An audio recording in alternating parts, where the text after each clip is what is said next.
Olá pessoal, sou Marcel Riso, a gente está começando aqui mais um bate-bola, a nossa coluna semanal de entrevistas aqui no Estadão. E o convidado hoje é o João Paulo Sampaio, né, coordenador de base do Palmeiras. Enfim, quem conhece o futebol não precisa muita apresentação do João Paulo, que o nome dele nos últimos anos aí aparece como um dos grandes coordenadores de base aí do futebol brasileiro. Para quem não conhece, o João Paulo também jogou bola, né, João? Jogou bola foi jogador no Vitória, iniciou a carreira como executivo no Vitória também, chegou a ser até diretor do profissional, e está há 10 anos no Palmeiras. Esse ano até recebeu já uma premiação do Palmeiras ali, né? Um documento ali desses 10 anos, uma homenagem desses 10 anos. Já de 10 anos no mesmo clube, realmente no futebol de hoje em dia é algo bem raro. Quero agradecer ao João Paulo pelo convite. E a ideia é conversar aqui um pouquinho sobre essa questão da base, como que é feita a prospecção, né? Acho que as pessoas têm um pouco de curiosidade de saber os bastidores ali de como é feito esse trabalho de base. Eu agradeço o João Paulo. João, para começar te perguntando, antigamente, enfim, um jogador para ser lapidado, né, e encontrado por um time, algum time do interior encontrava ali um talento e alguém conhecia alguém ali no time da capital, né? O 15 de Piracicaba indicava para o Palmeiras, e aí vinha o jogador lá para fazer um teste e tudo mais. E hoje em dia mudou muito, né? Mudou muito isso. Eu imagino que o Palmeiras tenha olheiros e observadores aí em todos os estados. Eu queria que você contasse um pouquinho como que é essa estrutura do Palmeiras, né, especificamente, se vocês realmente têm olheiros em todos os estados, como que é feito esse contato com o pessoal. Obrigado novamente, João. Olá, Marcel. Primeiro, é um prazer participar do programa. Dizer que não era para ser assim, né? 10 anos em um clube, principalmente falando de formação, falando de um trabalho que sempre tem que ter um longo prazo, que não tem que ter a pressão de resultados. Teria que ser uma coisa normal em todos os clubes, né? Os coordenadores, os treinadores, os gestores terem muito tempo, até para pegar a filosofia do próprio clube e manter isso durante anos. Mas, assim, futebol mudou muito, né? Na verdade, o mundo mudou muito. Hoje, você fazer uma avaliação aberta, às vezes você nem precisa, porque já chega tanta informação, tanto no WhatsApp, como de rede social, de vídeo, de competições. Então, a prospecção, como era antigamente, hoje ela é muito mais difícil de você encontrar, de você ter bons resultados, quando você faz esse teste, né, essa avaliação aberta. Eu sou um exemplo disso. Eu fiz uma avaliação, eu saí de casa com 11 anos de idade, né? E na avaliação, quando eu fiz, deu 800 meninos na cidade interior da Bahia, onde eu morava, em Jacobina. E dali que saíram 5 ou 6 meninos aprovados. Hoje você faz essa avaliação, mas o que é que acontece já no mundo? Tem muitos já clubes pequenos, estruturados, projetos de empresários, escolinhas. Então ele já faz essa pré-seleção. Então, quando você faz uma avaliação aberta, normalmente não dá hoje 200, 300 meninos, né, para fazer essas provas, esses testes. Mas esse peneirão ele acabou mais, até porque também tem as questões estruturais e jurídicas que os clubes têm que tomar cuidado. Às vezes o menino chega sem um atestado médico, já lesionado, e chega lá, pode dizer que se lesionou na avaliação, e aí quer culpar o clube. Mas falando sobre a captação, esses olheiros, a gente tem hoje 9 olheiros no país todo. São 4 em São Paulo e 5 em cada região do estado, 2 no Nordeste. Até porque quando a gente vê nossos números de atletas, mais ou menos 300 atletas, né? Porque hoje a gente tem o futsal desde os 7 anos, que fica no escopo ali da base. A gente tem 16% desses atletas, principalmente 16 a 20 anos, vindo do Nordeste. Então, hoje a gente tem 2 observadores no Nordeste, a gente tem um no Centro-Oeste, 2 ali no Rio de Janeiro, né?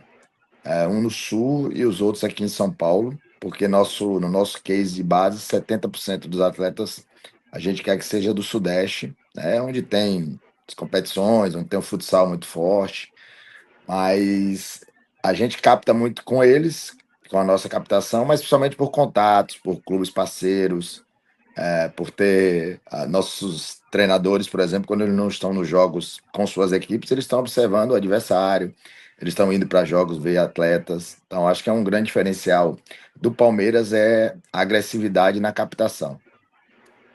Se algum jogador, por exemplo, no Nordeste ou no Norte, chama a atenção de algum desses olheiros, ou você recebe às vezes um vídeo, né? Imagino que receba muita coisa.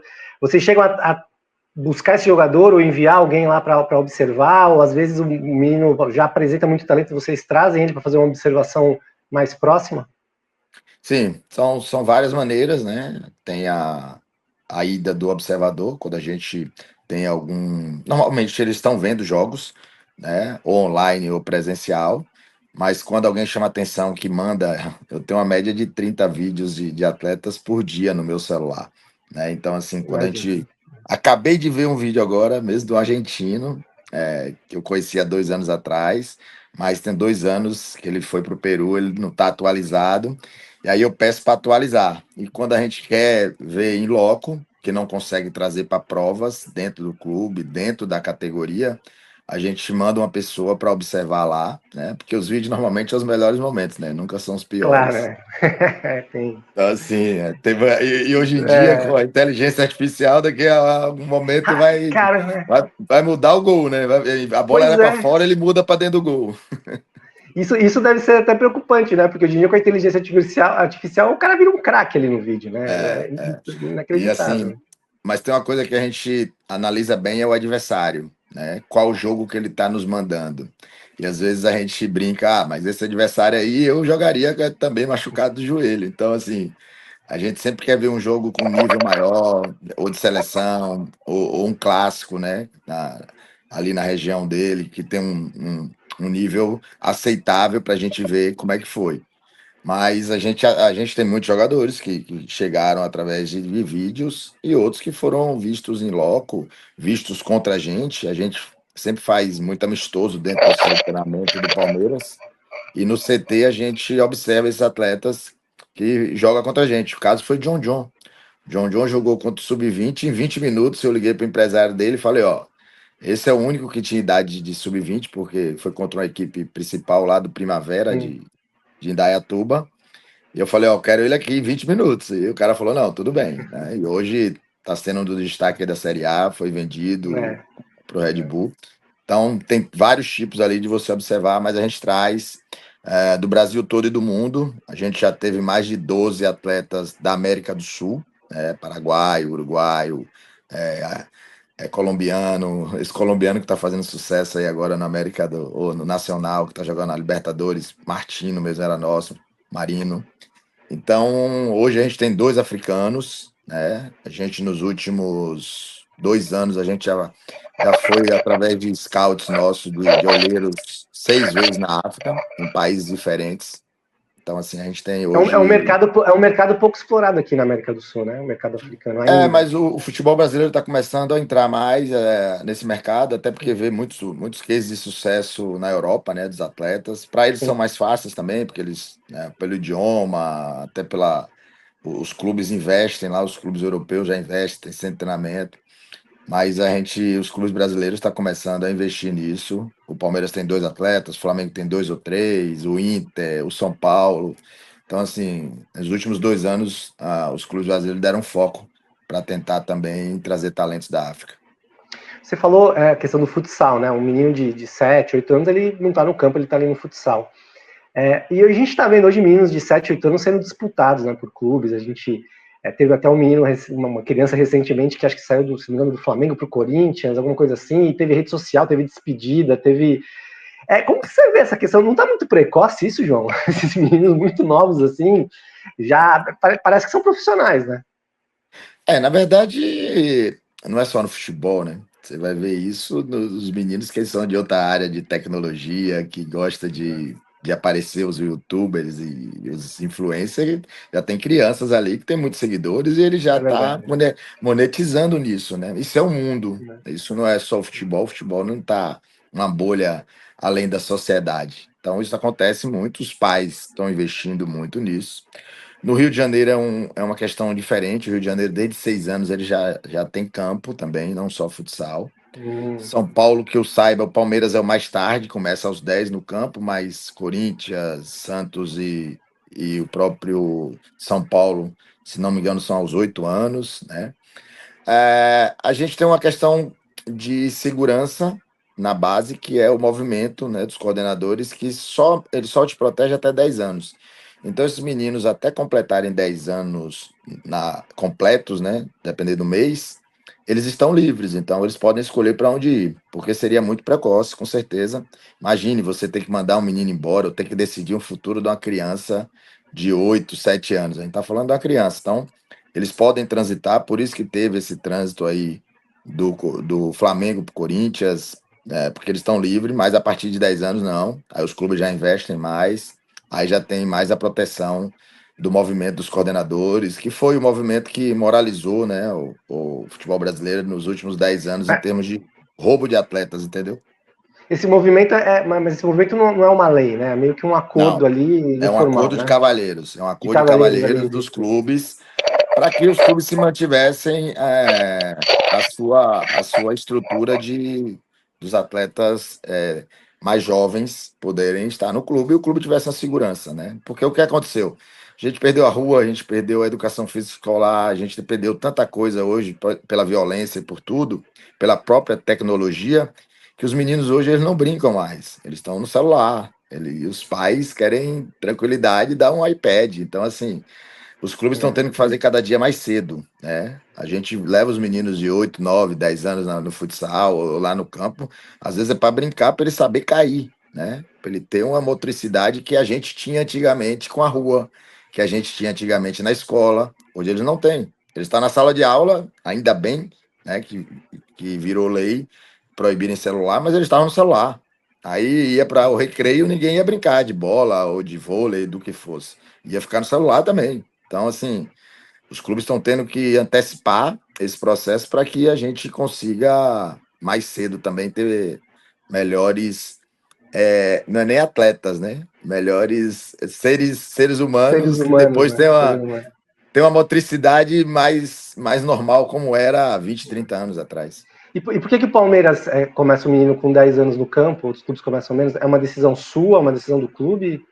É uma decisão nossa, por isso, pela cobrança, porque os Sim, sim. pais já depositam tudo em cima da criança, né? O futuro da É o melhor. família, pressão, tudo. Então a gente deixa para mais tarde para isso mesmo, para ele não entrar nesse mundo tão cedo do futebol de campo.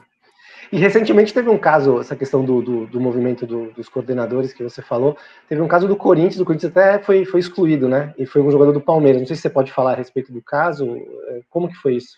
Não posso. O É. movimento ele protege, né? Como eu te disse, e o grande alicerce dele é não deixar a troca de clubes de 10 a 14 anos. Depois, aos 14 anos, vem o contrato de formação. Então, aí vira lei. Aí, cada um que trabalhe com a lei e que cumpra pela lei. Onde a gente protege? Onde o movimento protege? Ali dos 10 ao 14, que é o que a gente estava falando das crianças. E o Corinthians pegou um jogador do Palmeiras, também está pegando de outros clubes depois disso, porque disse que não ia reconhecer o movimento. E a briga é com o movimento, a briga não é com o Palmeiras, a briga não é com o João Paulo. Até me excluí disso, até porque eu sou parte, né? Hoje eu sou diretor, mas fui presidente 2 vezes do movimento, que tem eleição a cada 2 anos. E aí o Corinthians não devolveu o atleta. Isso já aconteceu com o Vasco, com o Atlético Paranaense, com o São Paulo, né? Lucão, o Lucas Perry, goleiro, há mais de 10 anos atrás, aí, uns 8 anos, eu acho. A gente também brigou lá, o São Paulo pagou, fez um acordo com a Ponte Preta, mas é uma questão que o movimento ele moralizou muito o futebol, que estava para acabar as categorias menores, né? Eu era do Vitória, por exemplo, e eu ia acabar até sub-15, eu e o presidente do Vitória, porque a gente perdeu 6 jogadores de seleção em 2 anos. Então, assim, Ah, não dá para você investir na hora nos melhores, o pessoal vem e pega, né? Então, assim, é. o movimento moralizou Ma- isso. Mas o caso, por exemplo, do Henrique e do Estevão, era um jogador. O Henrique até um pouco menos, né, mas o Estevão um pouco mais, estava no Cruzeiro ali. É um pouco essa questão de ir buscar ali o talento. No caso do Estevão, por exemplo, o Palmeiras foi buscar, o Henrique acho que estava no o São Paulo dispensou, acho que o Henrique é um pouquinho diferente, mas o caso do Estevão, o Palmeiras foi buscar, né, no Cruzeiro. Não, na verdade, Estevam estava livre, né? Tava O, livre, movi- tava o livre. movimento ele protege depois da idade perante a lei, quando você é clube formador. Se você não é Tá. clube formador, você não tem proteção. E o Cruzeiro ele perdeu esse certificado. A gente dá 6 meses para ele recuperar, mas você lembra que o Cruzeiro teve muitos problemas ali, Sim, e aí sim. eles ficaram mais de um ano sem o certificado. O Estevam também e o pai dele, principalmente, estava sendo réu naquele processo lá do direitos econômicos, que você não pode vender, que saiu até numa grande mídia aí. Então, assim, e aí ele estava livre. Estevam deixou de ir para o Atlético Mineiro ou para o Flamengo para ganhar até mais, para ter mais condição, porque ele queria vir para o Palmeiras. O Palmeiras, antes dele ir para o Cruzeiro, tentou trazê-lo, mas o Cruzeiro deu uma situação bem diferente para eles. Então, assim, o Palmeiras foi escolhido, né? A questão de Henrique não, Henrique também estava livre nessa questão aí de É. 10 anos, tentou vir morar em São Paulo disse que não, o Palmeiras disse que sim, tá bom. E aí ele estava livre, ele escolheu. Como acontece ao contrário. Rian Roberto era nosso, um dos artilheiros dele também saiu do Palmeiras para o São Paulo, né? Livre. Então faz parte. Ninguém tem bola de cristal, Pra saber, mas né? são apostas, né? Não tem jeito. Apostas que às vezes dão certo, que é o caso desses dois, mas também a gente já errou e errou muito. Como que você vê replicar na base o trabalho do profissional, né? Tem alguns clubes que a gente vê que tenta ali replicar um modelo de jogo, né? Modelo de formação, mas principalmente modelo de jogo, né? É bom. Aí base que eu já digo, já estou falando de sub-17, sub-20, né? Quando o jogador já tem uma idade mais avançada, para ele poder subir e talvez já se encaixar. Você é favorável a isso ou você acha que não? Acho que tem que dar um pouco mais de liberdade ali na base para os meninos. Não, eu não gosto desse engessamento, não. Eu gosto que os meninos tenham liberdade e principalmente que eles tenham mais conteúdos, não só de uma forma de jogar, não só de um sistema, não só de um modelo ou de uma posição. A gente enxerga isso aqui como escola, e na escola a gente não só vai estudar uma matéria, né? Isso é bem claro. A gente vai estudar muito conteúdo, muitas coisas diferentes, para quando for para o profissional, que é a universidade, a gente se especializar. E a gente vê aí um exemplo, o Real Madrid é um dos clubes que tem mais jogadores nas principais ligas, nas 5, 6 principais ligas do mundo, né? E às vezes você vê um Barcelona que tem um grande case de sucesso dentro do seu clube, mas não tem tantos jogadores formados para outros mercados. Então, se você não aproveita, às vezes em outros mercados é mais difícil. Mas eu enxergo muito isso. Ter sistemas diferentes, posições diferentes, não ter um modelo só, enriquecê-lo de conteúdo para. Ainda mais a gente falando de Brasil, né? Que Brasil é uma ponte, né? Brasil não é final, igual são os clubes da Europa, principalmente os mais poderosos. Então, ele às vezes não sabe para onde vai, tanto para o bem, indo para grandes clubes, como para o mal, indo para menores, vírgula, né? Indo para a realidade deles, que muitos não irão dar certo. E aí eles vão ter que se adaptar ao lugar, não ao contrário. Se ele só está adaptado a um sistema, a um modelo, a uma forma, ele não vai se acostumar em outros lugares que ele vai percorrer, principalmente sendo brasileiro, que é o mais que mais exporta atletas para o mundo de futebol. Então, o Brasil ainda exporta muitos atletas, é o que mais exporta, mas a gente ouve aqui dentro que o Brasil não forma mais atletas talentosos como formava anos atrás. Como que você avalia isso, João? Você que trabalha ali diretamente na base, assim. Totalmente ao contrário. Você olha para a final ontem, você olha para a final ontem da Copa do Rei, aí você vê 3 brasileiros no ataque. O É. artilheiro, estava no banco, com 17 anos, 18. 2 titulares do Real Madrid e um titular do Barcelona. Então tinha 4 brasileiros atacantes talentosos que valem milhões. Então, assim, eu acho que o futebol brasileiro em si, ele tem que evoluir em todos os sentidos, principalmente nessa transição, né? A gente enxergar um Endrick, por exemplo, não ser convocado para a seleção.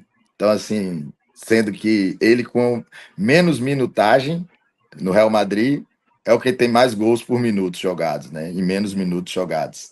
Eu estava no banco ontem sendo artilheiro. Então, assim, pô, você tem ali um grande craque que a gente já fez antes, como levou o Ronaldo com 16, 17 anos para a Copa do Mundo, o próprio Kaká, e foi dando essa maturação a ele, mas lá dentro da seleção, não, a gente exclui. Então, para trazer outros, porque tem uma demanda ou tem uma quantidade maior. Então, eu acho que é mais sobre o processo do que sobre falta de talentos. Isso eu Por que não. você acha que o Endrick não é chamado e outros jogadores são? Você acha que é opção ou às vezes o técnico tem receio de ser muito jovem? Não, eu acho que o receio é na capacidade, né? Nunca na idade. né? Não à toa, o Palmeiras botou aí vários jogadores para jogar com 16 anos, não só atacantes, que é mais fácil, mas um zagueiro, que acabou de ser a maior venda da história, né? Com 17 anos. É verdade. Então, assim, eu acho que é isso. É você saber dar tempo, faz parte dele amadurecer, errar, mas você saber o talento que tem. O Brasil é muita pressão. Se você basta 2 jogos, 3, 4 jogos sem ganhar, seu cargo já fica ali, né, à disposição praticamente de uma demissão. Então, e aí você às vezes quer pegar o jogador mais pronto quando o melhor é o talentoso, né? Então, assim, eu vi meu treinador no Sub-17 não colocar Estevão num jogo e eu falar para ele assim, mas por que você não colocou? Ah, ele é franzino. Eu falei, mas ele resolve. O problema é dele, não é seu. Se você botar 3 vezes que ele pega na bola, em uma ele vai resolver. E o outro, que é mais forte, 3 vezes que ele pegar na bola, ele não vai resolver nunca. Ele só vai competir o que você quer.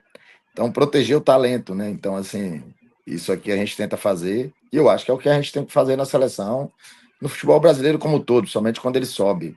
A gente, essa loucura aí da troca de técnico. Você já viu alguns técnicos já saíram do Campeonato Brasileiro.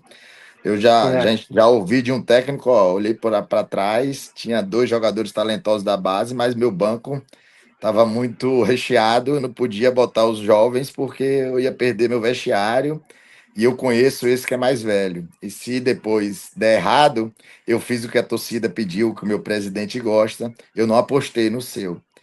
Então, assim, a gente precisa também trocar esse mental aí como de torcedor e de todos. Você acha uma boa ideia um técnico estrangeiro, João, na seleção principal? Acho que a gente Acho. está formando e tem bons técnicos no Brasil, mas acho que é o momento de ter um treinador estrangeiro, até de chegar aqui e também conhece muito lá dos jogadores que estão fora, né? Então, acho que é um momento.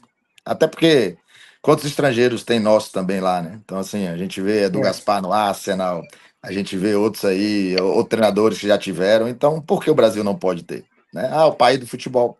Mas acontece, todos os países aí tiveram e pode ter sucesso. E o mundo hoje ele é muito na palma da nossa mão, né? Então, assim, esse barrismo, essa questão aí, não. A gente tem que abrir, se merecem, se acha que é o momento, eu acho que é o momento.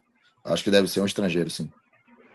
para fechar, João, para também não te atrapalhar muito, você teve propostas recentes até para sair da base e ir para o profissional, né? Para deixar o Palmeiras e ser diretor enfim, comandar o profissional. Você já teve essa experiência no profissional no Vitória, né, na parte executiva. É um desejo seu, talvez no futuro, não agora, mas talvez no futuro, sair da base, comandar ou Palmeiras ou outro clube aí, ou não? Vamos trabalhar um tempão na base, vamos ver como que fica. Acho que vai ter que trocar um pouco aqui minha mente, eu vou ter que virar a chave para isso acontecer, né? Eu sou muito tranquilo em relação a isso. Já tive aí mais de 5 propostas boas para sair para assumir equipes profissionais, mas nunca foi um desejo meu. Eu sei muito bem assim o que eu quero, principalmente para minha qualidade de vida, para minha vida, né? E eu acho que também na função que a gente faz com a base, a gente ajuda até mais gente do que ajudaria no profissional, né? A mudar de vida, a ter sucesso, a ter uma qualidade melhor como pessoa. Na base a gente consegue encontrar mais pessoas e dar mais esse resultado, né? De mudança de muitas famílias. No profissional não, vai ser aquela loucura do resultado, quarta e domingo, 7 jogos, o Palmeiras era uma máquina, já perdeu ontem, o Palmeiras já estão pedindo a cabeça de 2 que estavam elogiando, já era. Então, assim, e eu falo que eu já encontrei meu Nirvana, eu sei muito bem, assim, meu final, o que eu quero para mim. Então, se acontecer, como já aconteceu várias vezes, eu disse não. Se um dia eu mudar também, né? Eu não sou muito esse negócio de vida fechada, não. Mas hoje eu estou muito tranquilo e gosto do que eu faço com a base, até porque já ajudo muito também lá no profissional, já contribuo bem, já estou lá. Até porque a gente tem que torcer bem, porque quando o profissional está mal, nada presta. Então, a gente tem que deixar eles lá, porra, torcendo para tá bem, porque aí fica em paz todo mundo, o clube todo. Então, mas no momento não passa minha cabeça, não. Estou muito feliz no que eu faço. Legal, João. Obrigadão por ter aceitado o convite, por ter participado aqui com a gente. E boa sorte aí no trabalho e até a próxima. Valeu, eu que agradeço. O papo foi bem legal aí. Até a próxima. Valeu, pessoal. Semana que vem tem mais. Um abração.